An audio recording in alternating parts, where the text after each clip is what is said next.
চাঁদপুরের কচুয়ায় চোরাইকৃত একটি ব্যাটারি চালিত অটোরিকশা সহ চোর চক্রের 4 সদস্যকে গ্রেপ্তার করেছে থানা পুলিশ। কচুয়া চাঁদপুর প্রতিনিধি জানান, শনিবার দুপুরে উপজেলার 8 নং কাদলা ইউনিয়নের গুলবাহার বাবলের বাপের ব্রিজের উপর থেকে তাদের গ্রেপ্তার করা হয়। কচুয়া থানা সূত্রে জানা যায়, কাদলা ইউনিয়নের কচুয়া টু কাশিমপুর সড়কের গুলবাহার চৌরাস্তা বাবলের বাপের ব্রিজের উপর সিএনজির পেছনে চোরাই অটোরিকশাটি দড়ি দিয়ে বেঁধে চোরচক্র বিক্রয় উদ্দেশ্য নিয়ে যাচ্ছিল। এ সময় তাদেরকে সন্দেহ করে স্থানীয় লোকজন একটি চোরাই ব্যাটারি চালিত অটোরিকশা সহ 4 জন চোরকে আটকের পর কচুয়া থানার অফিসার ইনচার্জ মোহাম্মদ মিজানুর রহমানকে সংবাদ দেন।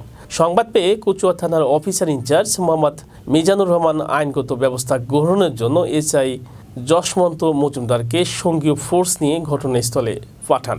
এসআই যশমন্ত মজুমদার সঙ্গীয় ফোর্স নিয়ে ওসির দিক নির্দেশনায় কাদলা ইউনিয়নের গুলবাহার চৌরাস্তা বাবলের বাপের ব্রিজের উপর পৌঁছে একটি সিএনজি যার আনুমানিক মূল্য 3,50,000 টাকা, চোরাই অটোরিকশা যার আনুমানিক মূল্য 7,000 টাকা সহ 4 জন চোরকে আটক করে থানায় নিয়ে আসে। গ্রেপ্তারকৃত চাঁদপুর জেলার হাইমচর উপজেলার দক্ষিণ বগুলা গ্রামের বিলাল হোসেনের ছেলে মাসুম হোসেন, মুন্সিগঞ্জ জেলার লোহজং উপজেলার বালিগাঁও গ্রামের খলিলুর রহমানের ছেলে বাবু শিকদার, চাঁদপুর জেলার মতলব উত্তর উপজেলার বেলতলি গ্রামের মান্নানের ছেলে রমজান ও কচুয়া উপজেলার পলাশপুর গ্রামের মৃত ইন্দ্রনাল চন্দ্রশীলের ছেলে রিপন চন্দ্রশীল।